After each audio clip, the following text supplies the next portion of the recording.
Tras el mito de la conquista de México. Parte 8. Ni la mal llamada Malinche ni los tlaxcaltecas fueron traidores.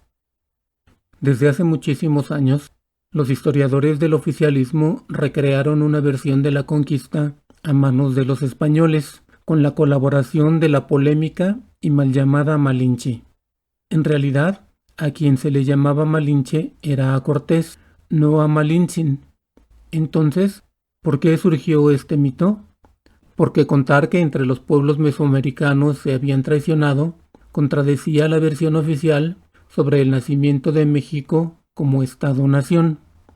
En este sentido, se puede traer a cuento el caso de José María Morelos y Pavón, quien en su discurso inaugural del Congreso de Chilpancingo, en septiembre de 1813, exaltó las figuras de Moctezuma, Cacama, Cuauhtémoc, Xicoténcatl y Calzónzin, de quienes señaló que los insurgentes eran sus hijos, los cuales se habían congregado para vengar el ultraje de 300 años de servidumbre en México Tenochtitlán y liberarla de las garras de la tiranía y el fanatismo.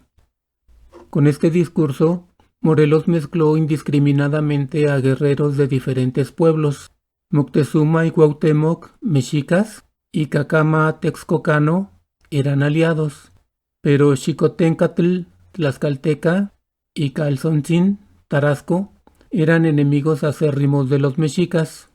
Así, comenzó a plantear la errónea idea de que los pueblos mesoamericanos conformaban una gran nación que fue destruida por los supuestos conquistadores españoles.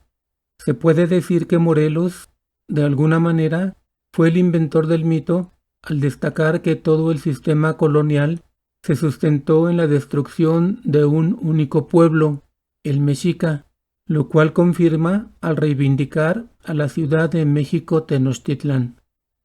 Desde esta óptica, también podría decirse que el mito de la conquista parte de un supuesto lleno de ignorancia o ingenuidad, en el cual el pueblo mexica logró imponer sus leyes y costumbres a la mayoría de los pueblos mesoamericanos, unificándolos en torno a supuestos beneficios comerciales e ideales compartidos.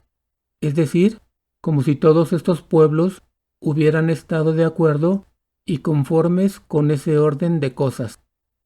Para no reconocer las pugnas entre los diferentes pueblos indígenas, el oficialismo creó la figura de la mal llamada Malinche, tal vez con el propósito de que los mexicanos desahogaran todo el odio, rabia o frustración que generó la mal llamada conquista.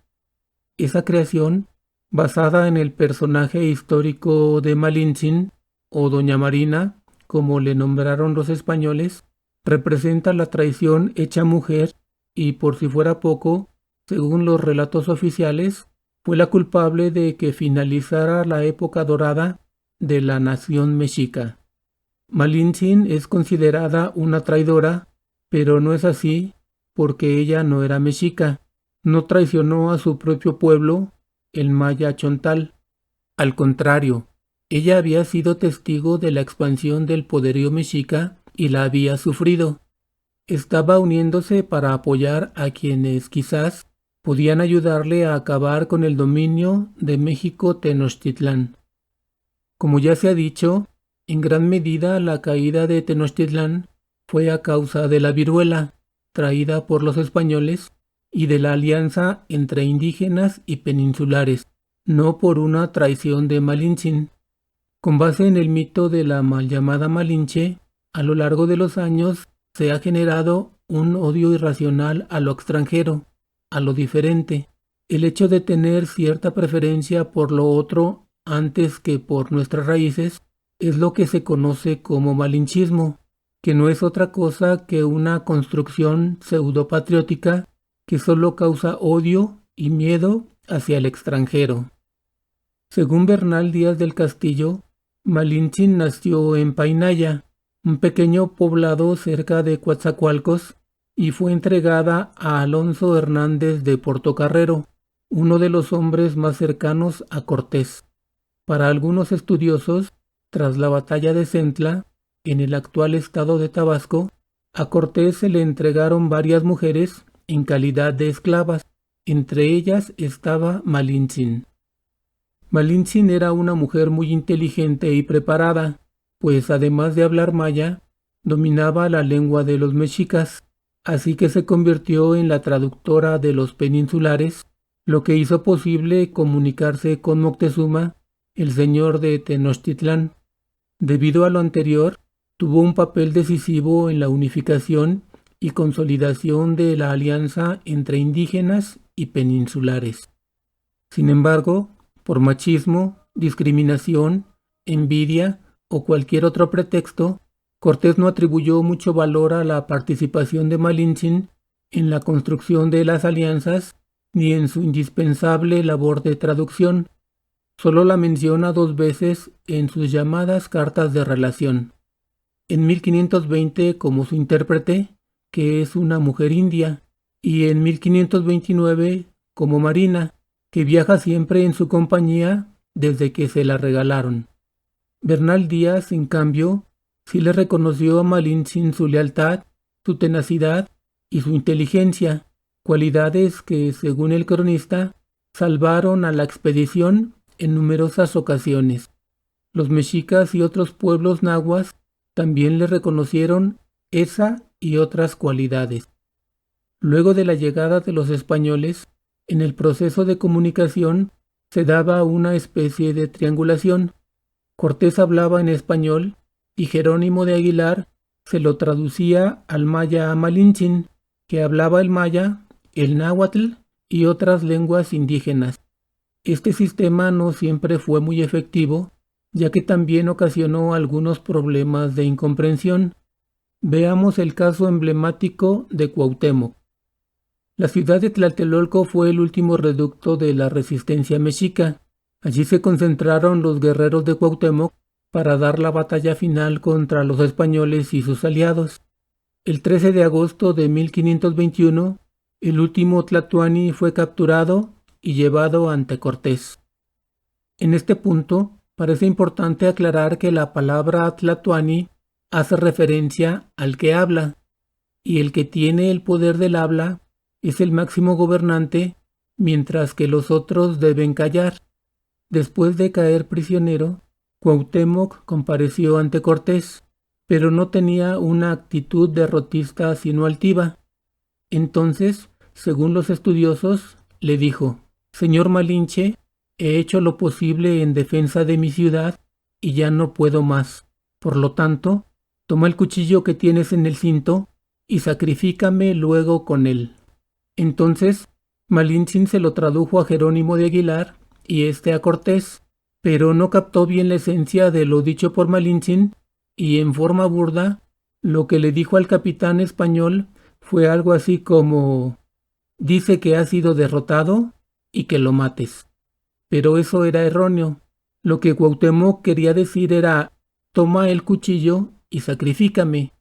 No mátame, sino sacrifícame», que en la concepción mexica significaba algo muy distinto. ¿Por qué? Porque, como ya hemos comentado, el destino de los guerreros apresados era el de morir siendo ofrendados a los dioses. Por eso, lo que realmente quería Cuauhtémoc era ser sacrificado para así poder completar su ciclo y acompañar al sol. Por supuesto, ni Jerónimo de Aguilar ni Cortés tenían la capacidad de comprender esta concepción del sacrificio, y el capitán español lo perdonó en ese momento, pero no porque fuera muy cristiano, sino porque aún le convenía mantenerlo con vida. Es muy probable que Cuauhtémoc haya sufrido mucho con esa decisión, ya que no se le había brindado una muerte digna, una muerte como la de cualquier guerrero que había sido capturado, y gracias a la cual hubiera asegurado ser acompañante del sol. Pero no fue así. Cortés lo perdonó y con ello le impidió completar el ciclo de cualquier guerrero. Este es solo un pequeño ejemplo de la importancia de Malintzin en todo este proceso.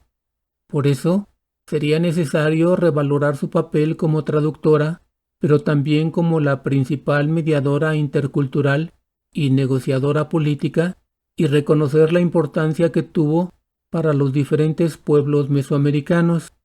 Sin embargo, no basta con reconocer solo las palabras y las acciones de Malintzin. Como ella, hubo muchas otras mujeres indígenas anónimas que acompañaron, tradujeron, alimentaron, cuidaron y sanaron a los españoles, quienes muy probablemente habrían muerto si no las hubieran tenido a su lado. En cuanto a los tlaxcaltecas, ningún relato serio de la mal llamada conquista de México puede señalar que fueron traidores. ¿Traidores a qué o a quién?